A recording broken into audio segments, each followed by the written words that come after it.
Se puede ver la pantalla, ¿no? Sí, doctor. Ya.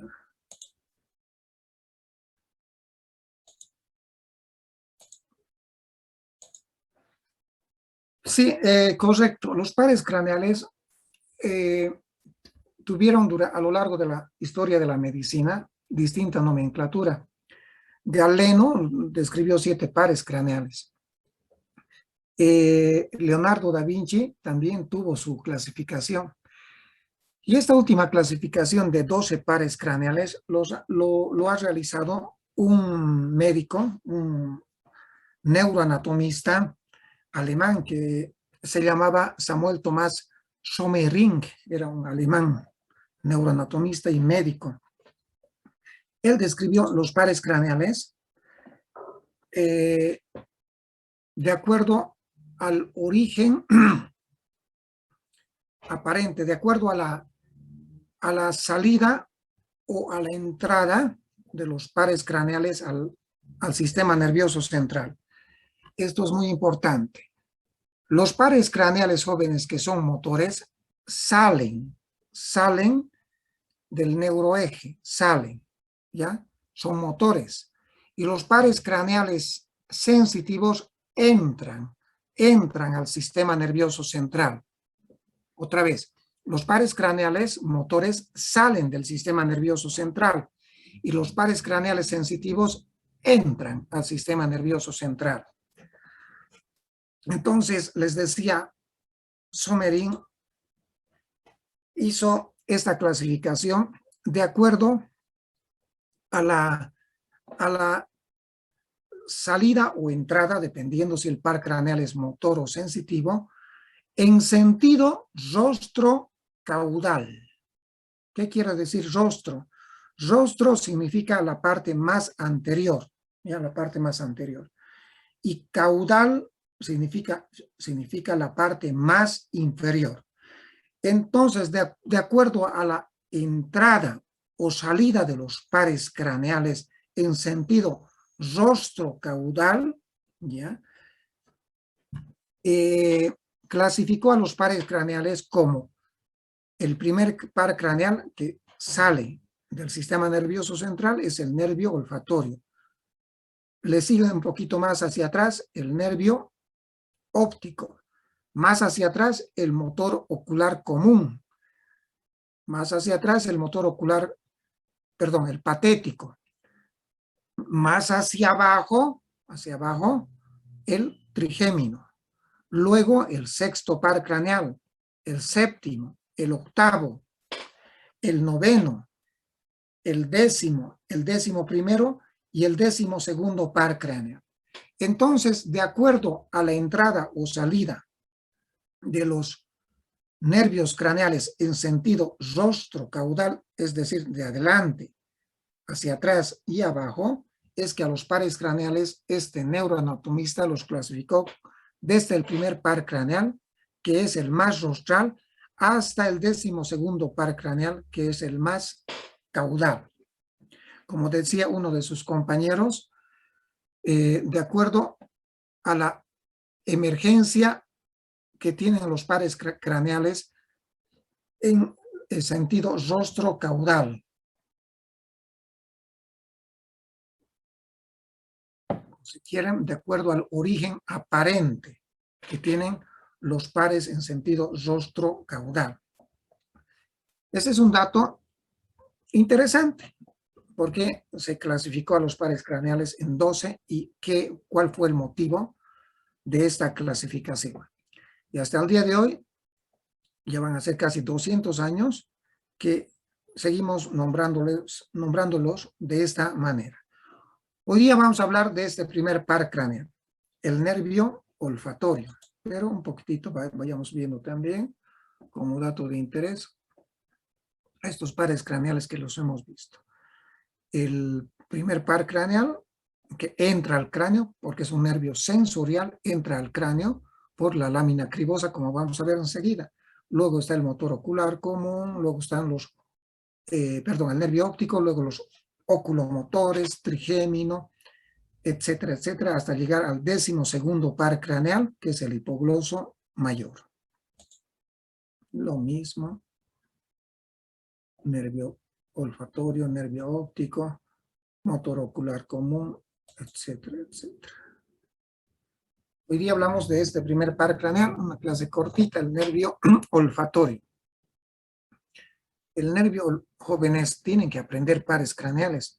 En el internado es una barbaridad, una vergüenza que ni siquiera sepan cuáles son los pares craneales. El primer par craneal, el nervio olfatorio, ¿dónde se origina? Se origina en la mucosa olfatoria del cornete superior principalmente, del cornete superior.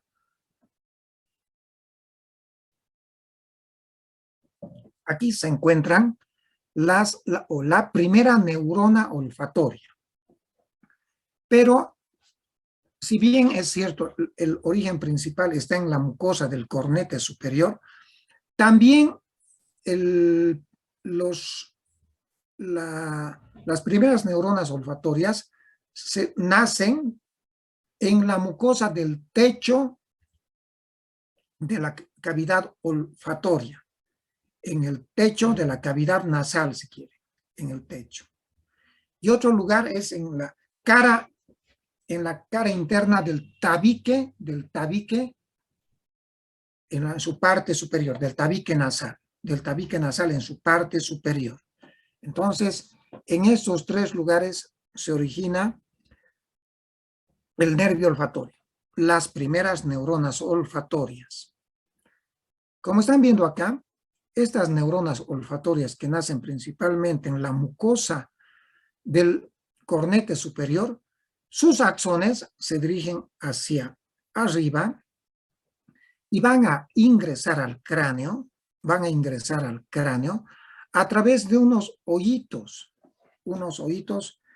que están en la cara medial de la base del cráneo, unos hoyitos que corresponden a la lámina cribosa del etmoides. Lámina cribosa del etmoides.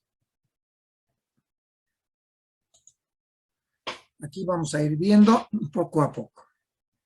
Entonces, decía que la primera neurona olfatoria, las primeras neuronas olfatorias se originan en la mucosa olfatoria del cornete superior principalmente, ¿ya? Desde acá, estas neuronas, como están viendo, están ingresando al cráneo a través de la lámina cribosa del etmoides. Los axones ingresan a la lámina cribosa del etmoides, donde van a hacer sinapsis con células que son las segundas neuronas olfatorias. ¿Y dónde se encuentran las segundas neuronas olfatorias? Vean este dibujo. Vamos a agrandar un poquitito. Estas son las neuronas olfatorias o células olfatorias primarias ubicadas en el cornete superior. Miren los axones están ingresando al cráneo por la lámina cribosa del etmoides. Y acá, cuando ingresan, se van a ubicar en esta estructura conocida como el bulbo olfatorio. Y en el bulbo olfatorio se encuentran las segundas neuronas olfatorias. ¿Cuáles son estas segundas neuronas olfatorias que hacen sinapsis con las primeras neuronas olfatorias? Estas segundas neuronas olfatorias son de dos clases. Las células mitrales, por una parte, y las células en penacho, por otra parte. Dos clases de neuronas olfatorias secundarias. Células mitrales y células en penacho.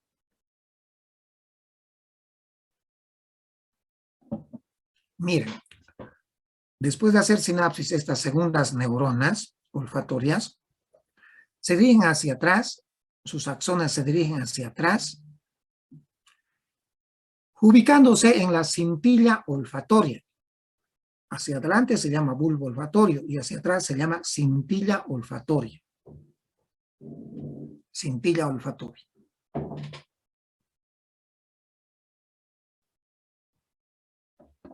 Ya, vayamos, volvamos a este dibujo.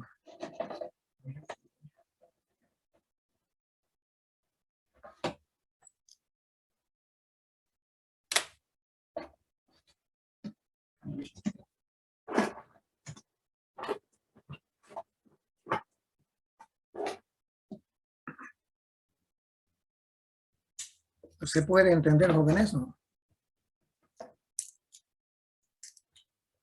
¿Sí? Sí, doctor. Ya. Cachito, voy a cambiar pila a mi mouse.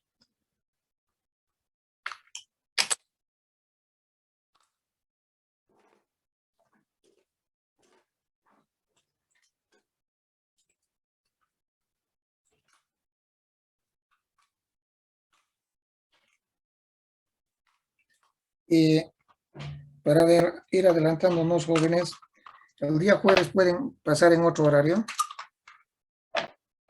para ver el partido.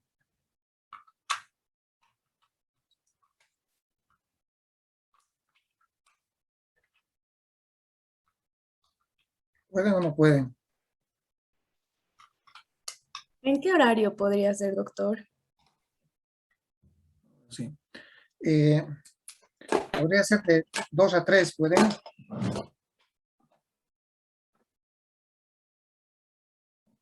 Algunos compañeros pasan prácticas a esa hora. Podría ser desde las 4 hasta las 6, de 5 a 6, de 4 a 5. De 4 a 5, ¿pueden? Sí. El grupo 7 no puede. Ya, ahorita vamos a entrar de acuerdo. Bueno, continuemos. Entonces, las segundas neuronas olfatorias, sus axones se dirigen hacia atrás, en la cintilla olfatoria, y estos axones, que están ubicados en la cintilla olfatoria, se van a dividir en 3 estrías, se dividen en 3 estrías. Primera estría,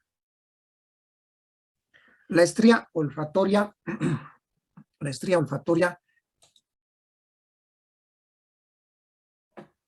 medial,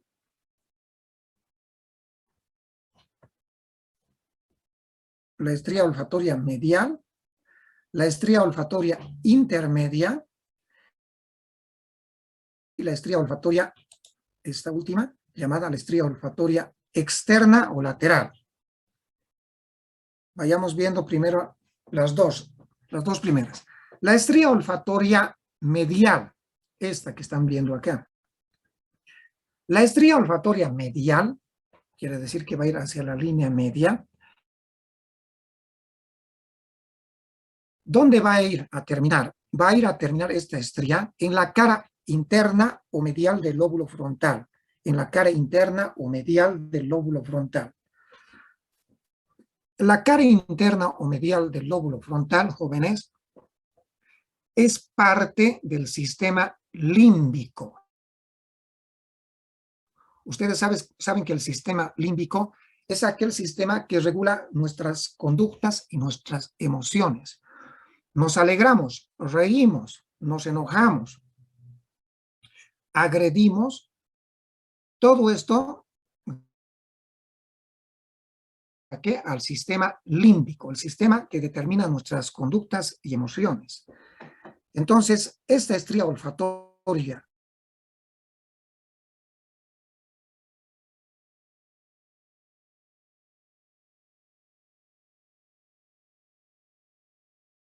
límbico. De tal manera, jóvenes, que esta estría es la responsable de nuestro bienestar cuando nosotros sentimos olores agradables.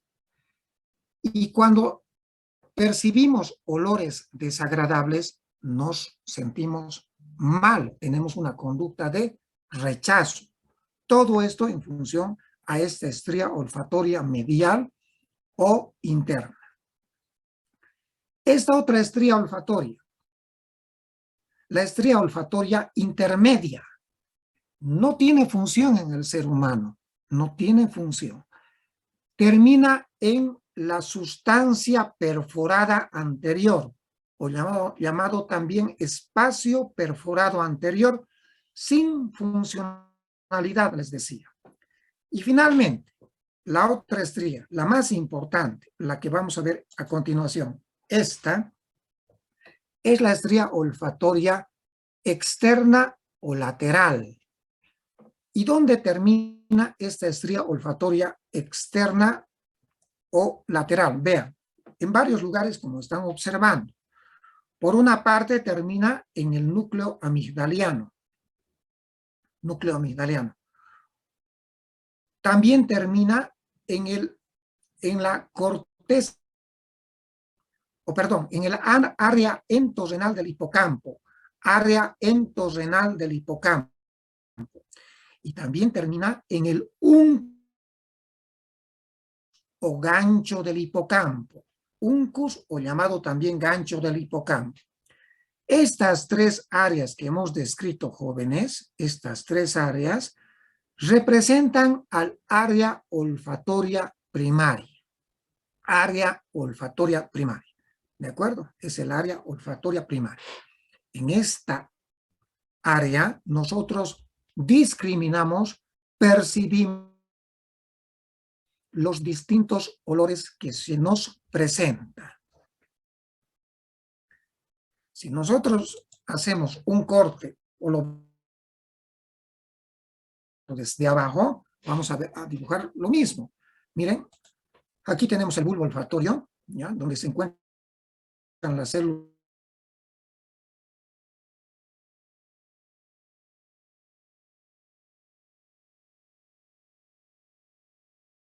en la cintila olfatoria y van a ir a terminar en estas tres estrías. Estría olfatoria externa, intermedia y la estría olfatoria interna o medial, como vemos a continuación. Estría olfatoria externa o lateral. Termina, les decía, ¿dónde? En el núcleo amigdaliano. ¿Dónde? También en el gancho del hipocampo. ¿Dónde? También en el área entorrenal del hipocampo. Recordarles que estas tres áreas, uncus, núcleo amigdaliano y área entorrenal, representan el área olfatoria primaria. Área olfatoria primaria. Miren que estas tres áreas, el área olfatoria, tiene la forma de una pera, como están viendo acá. De una pera. Por eso también se conoce con el nombre de área piriforme. Piriforme. Esta es la estría olfatoria más importante. Observen. La otra estría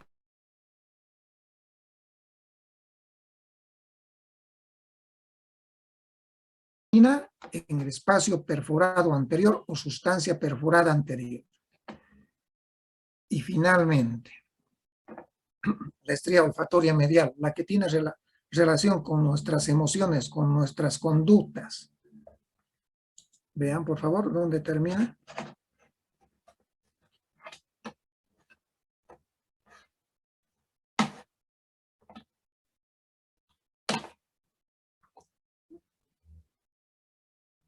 Vean, que está terminando en la cara interna o medial del lóbulo frontal. Vean, cara interna o medial del lóbulo frontal. No se olviden entonces de estas tres estrías. Difícil de olvidar porque están en clases y están viéndolo muy difícil. Muy bien. Hemos hablado de la anatomía.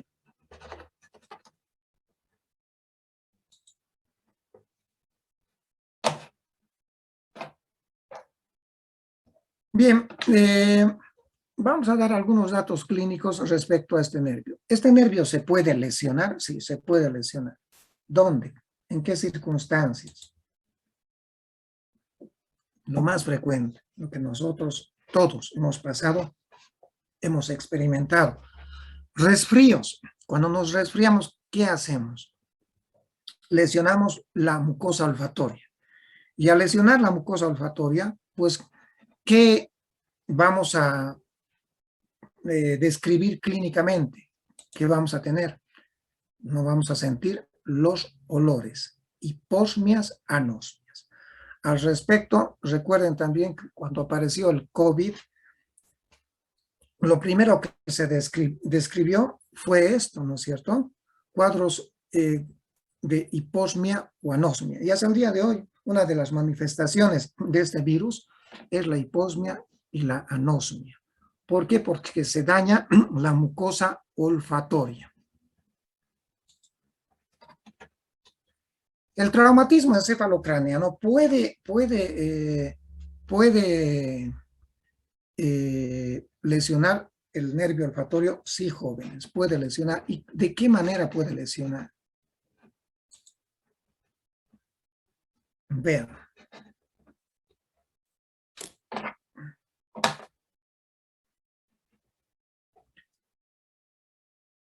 Miren, estas son las neuronas olfatorias primarias entrando a la lámina cribosa, entrando al cráneo por la lámina cribosa del etmoides, ¿ya? Miren, me voy a poner más o menos en esa posición que está el dibujo. Creo que es al revés. Así está, ¿no es cierto? El dibujo, ¿no? ¿O es al revés? Está bien, doctor. ¿Qué? Está bien, Está así bien. está, doctor. Está bien. Sí, está. Miren, ¿qué ocurre?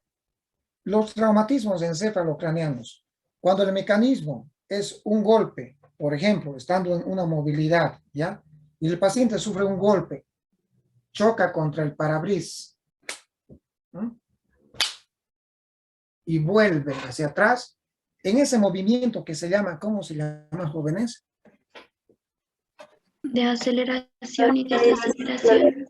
De aceleración y desaceleración, estos filetitos se rompen. Estos filetitos se rompen. ¿De acuerdo? Se pueden romper. Y es frecuente cuando un paciente sufre un traumatismo encefalocraneano que nos diga, doctor, he dejado de percibir, no siento los olores. Puede tener una hiposmia, ¿ya? O puede tener una anosmia, disminución del olfato, pérdida del olfato. Mecanismos de aceleración y desaceleración. A veces se pueden presentar fracturas, vean acá. ¿Qué será esto?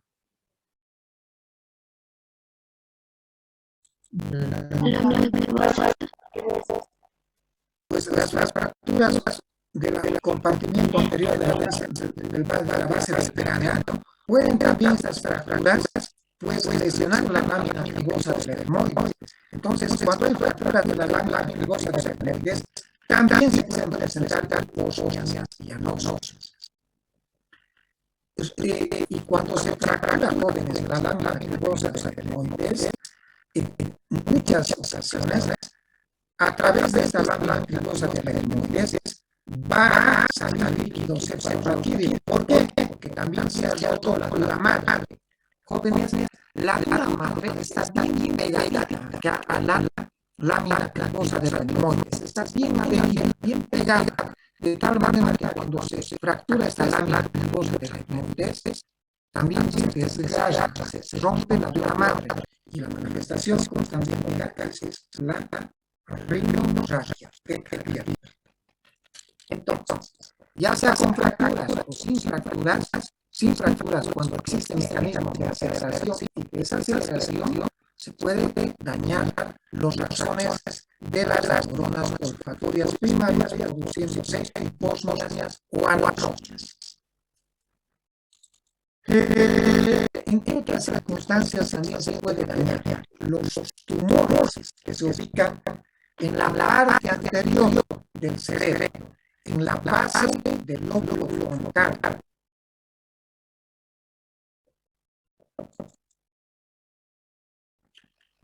Miren, esta es una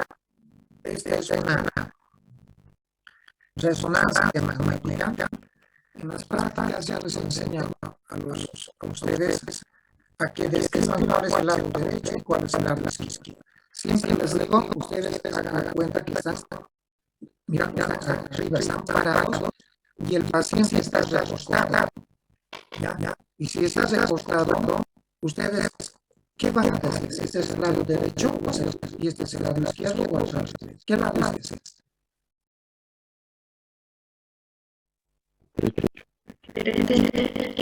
Claro, si lo están viendo de parado, el paciente está recostado. Este es el lado derecho del paciente y este es su lado izquierdo.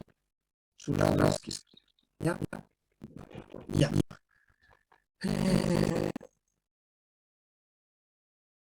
Entonces,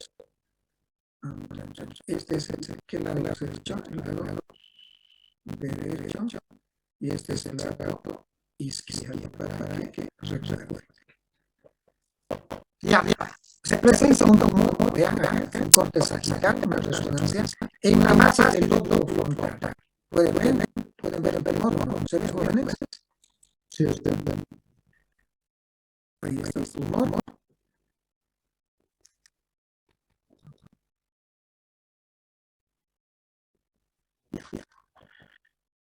¿Qué pasa cuando hay un tumor en la base del lóbulo frontal? Ustedes saben que en la base, específicamente por la lámina cribosa de la tiroides, está pasando el nervio auditor. Si se presenta un tumor cerebral, como están viendo acá, en la base del lóbulo frontal, el paciente, ¿qué manifestación clínica va a tener en cuanto a lesionar su nervio auditorio? ¿De qué lado será en este caso? Derecho. Está lesionando el nervio auditorio derecho. Va a tener una hiposomía o una anosmia derecha o izquierda.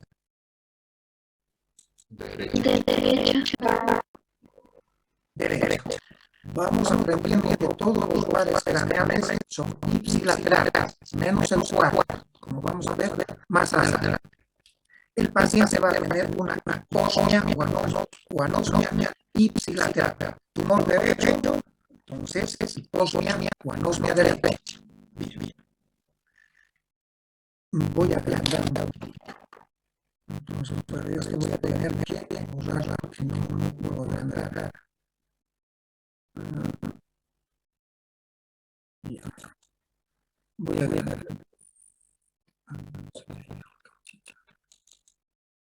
Ahora sí. Vean ese tumor, pero no solamente va a dañar los tumores de la base del cráneo, no solamente va a dañar el nervio olfatorio, sino que en su crecimiento va a dañar este nervio que está entrando por el ojo. ¿Qué nervio es este? El nervio óptico. El nervio. Entonces va a comprimir el nervio óptico. Y cuando se comprime el nervio óptico de ese lado derecho, vamos a tener una atrofia óptica. Vamos a realizar un fondo de ojo donde se va a ver una atrofia de papila, una atrofia del nervio óptico. Atrofia del nervio óptico del mismo lado, ipsilateral. ¿De acuerdo? La pregunta es, si tenemos una atrofia óptica del nervio óptico ipsilateral del lado derecho, tumor derecho, en el otro lado, en el fondo del ojo, vamos a tener edema de papila, lo están viendo acá, como les enseñan en oftalmología, que es el edema de papila, que el nervio óptico, en el fondo de ojo, la papila, el inicio del nervio óptico, la papila empieza a perderse, se empieza a disminuir de color, se hace pálida y los bordes se empiezan a difuminar, empiezan a desaparecer. Y a esto se conoce como edema de papila. Hay otros grados, pero ese es el primer grado de edema de papila. La pregunta es, les decía, ¿por qué en el otro lado, en este caso aquí al lado, si tenemos un tumor cerebral derecho, en el lado izquierdo hay edema de papila. ¿Por qué?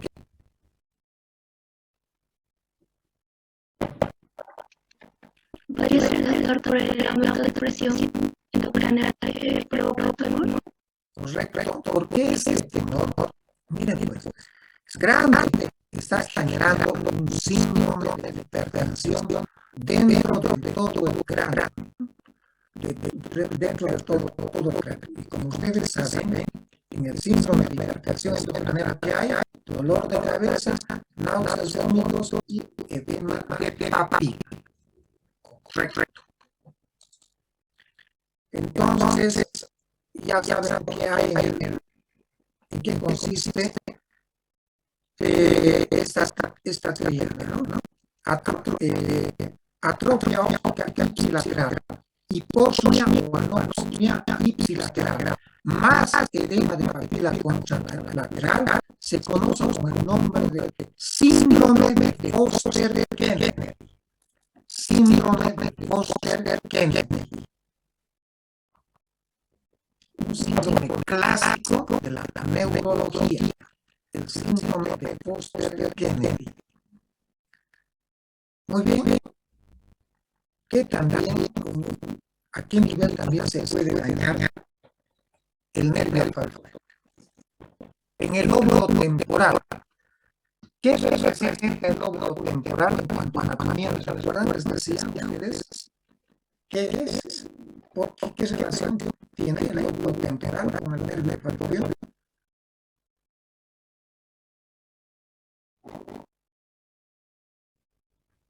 Se ha dicho, pues, hemos hablado ahorita. ¿Qué les he dicho?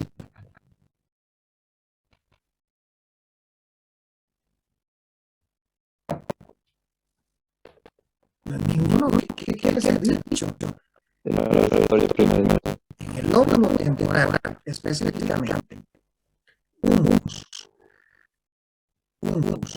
área entorrenal del hipocampo y núcleo amigdaliano, ¿no? Los tres representan el área olfatoria primaria. Y estas tres estructuras, ¿a qué lóbulo corresponden? ¿A qué lóbulo? Al lóbulo temporal. ¿El hipocampo es del temporal o no? Entonces, cuando el lóbulo temporal es asiento de tumores cisticérricos, por ejemplo, se ubica una lesión en el lóbulo temporal, ¿qué va a pasar? El paciente, esa zona del área olfatoria primaria, se va a irritar. Y como consecuencia de esta irritación, el paciente va a tener alucinaciones olfatorias. Y dentro de estas alucinaciones olfatorias, lo más frecuente son los olores desagradables, que se llaman cacosos. Este es tiempo para ustedes es familiar, porque las cacosmias, que en este caso se presentan por irritación del lóbulo temporal, es decir, son alucinaciones olfatorias, son parte de un tipo de crisis convulsiva, donde el paciente tiene sensaciones epigastrálgicas, sensaciones retroesternales, el famoso déjà vu, los famosos automatismos. Todo esto corresponde a un tipo de crisis convulsiva, donde el paciente un rato, generalmente minutos, o a veces horas, no está consciente de su realidad. Se pierde, no sabe qué es lo que está haciendo. ¿Cómo se llama este tipo de crisis? Crisis parciales complejas. Las crisis parciales complejas. Entonces, comprendan por qué se presentan las cacosomias. ¿Por qué? Porque se está ganando el área olfatoria primaria que está en el lóbulo temporal.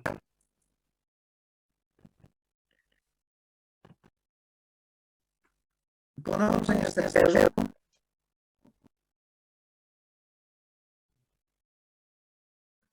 Es un sabueso, ¿no es cierto?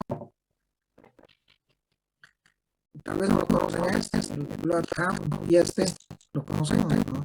El Basset. Sí, Lo ubican, más conocido como Hash Papi. Hash Papi. Estos dos perritos son los que tienen el mejor olfato dentro de esta especie, dentro de los perros, los que mejor olfato tienen. ¿Ya? ¿Y por qué en general los perritos tienen mejor olfato que los humanos? ¿Por qué?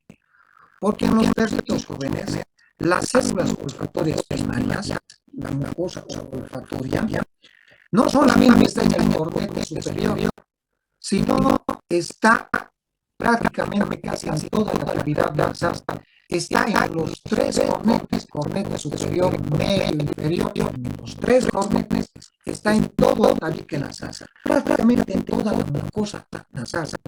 Entonces, el área de mucosa nasal olfatoria es grande a comparación de nosotros los humanos, que nosotros solamente tenemos una mucosa olfatoria en el cornete superior, también en el techo de las fosas nasales, ¿no? Pero solamente en un cornetito. Y por eso es que los perros tienen un mejor olfato. Nosotros aproximadamente tenemos en la mucosa olfatoria, en el cornete superior aproximadamente, tenemos como 5 millones de neuronas olfatorias primarias, más o menos. En cambio, los perritos, ¿cuánto creen que tienen? 250, 300 millones de neuronas olfatorias. Ahora, dentro de los animales, también cada perrito, como dato interesante, tiene pues olores que son propios, o mejor dicho, son animales que tienen habilidades para determinados olores. Por ejemplo, para buscar en los aeropuertos drogas ilícitas, cocaína, marihuana, ¿qué perritos son los mejores?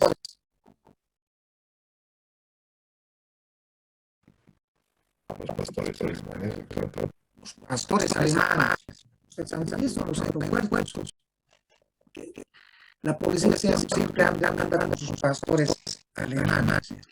Para buscar personas, seres humanos, los mejores perros son esos perros grandes, ¿cómo se llaman? Los San Bernardo.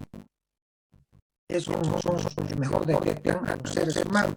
Cuando alguien se pierde, entonces mandan a los perros cuando están en las nieves. Y bueno, cada perrito tiene, como les decía, su característica olfatoria especial. ¿Y cuál es el animal que mejor olfato tiene en el mundo? ¿Cuál?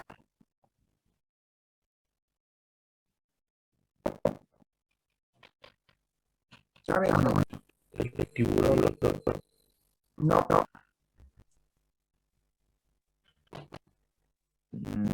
Insectos, vamos. Y eso era porque es el elefante africano. Este animal detecta, tiene una mucosa olfatoria grandísima, detecta olores a kilómetros. También de interés es este concepto de las feromonas. ¿Saben qué son las feromonas? Son sustancias químicas que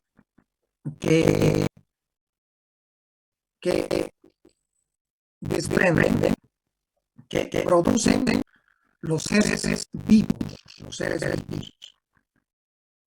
como los animales, los seres humanos. Entonces lo producen y pues eliminan al exterior estas sustancias porque son sustancias volátiles líquidas. se eliminan. ¿Y qué función cumplen estas sustancias químicas llamadas feromonas? Al ser eliminadas al exterior, producen cambios de conducta, de comportamiento en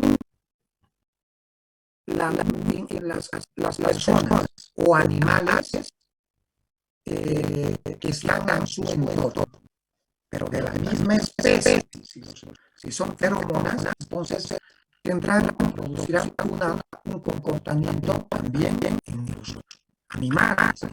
Los seres humanos es discutible si acaso producen o no feromonas. Es controversial. En los animales totalmente estudiados, sí desprenden feromonas. En los seres humanos, como les decía, no está totalmente descrito, pero parece que sí, parece que hay una producción de estas feromonas que producen también tanto en las mujeres como hacia los varones cambios de conducta, ya sea de atracción o ya sea de rechazo, generalmente de atracción. En los animales ustedes saben que cuando la hembra está en época de celo, desprende las feromonas y los machos al percibir, al leer estas feromonas, se sienten atraídos hacia las perritas y pues a través de eso van a llegar a la cópula. Ahora también se ha descrito que algunos perfumes producen o tienen, mejor dicho, feromonas. En la mujer de algunos perfumes les voy a comentar: el Opium de Yves Saint Laurent, el Coco de Chanel y el Poison de Dior son perfumes que se dicen tienen feromonas. Y en los varones les digo por eso, ¿no?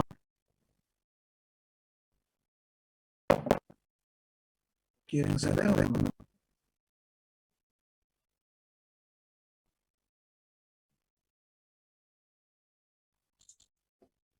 Estos son el platino y el alur de Chanel, ¿ya? Y el Fahrenheit de Dior. El alur es un perfume exquisito. Bien, la próxima clase vamos a hablar de ese par craneal, del segundo par craneal. Esta sí es una clase cortita. Si quieren hacerme alguna pregunta, adelante. Y si no, Doctor, dime. quería preguntarle en el aspecto del COVID, o sea, si bien en el estudio las personas pueden tener igual hiposmia, no sé que tengan de manera permanente en el COVID, varias personas se manifiestan que no recuperan después de meses o algo, medio año, un año, en su sentido de tratar al 100%. ¿Esto a qué se debería ver? ¿Cómo se solucionaría de manera permanente? El COVID tiene una mayor agresividad en la mucosa olfatoria. Esa es la explicación. Tiene una mayor agresividad en la mucosa olfatoria, produciendo una hiposmia más, como has dicho muy bien, más duradera. No es permanente, todos recuperan el olfato, pero cierto es también tarda. ¿Alguna otra pregunta?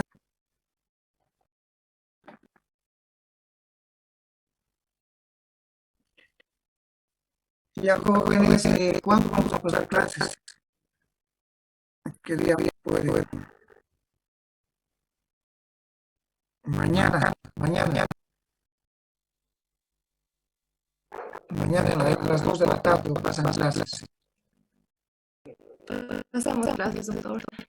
A las 3 pasan clases. Sí, doctor. 4.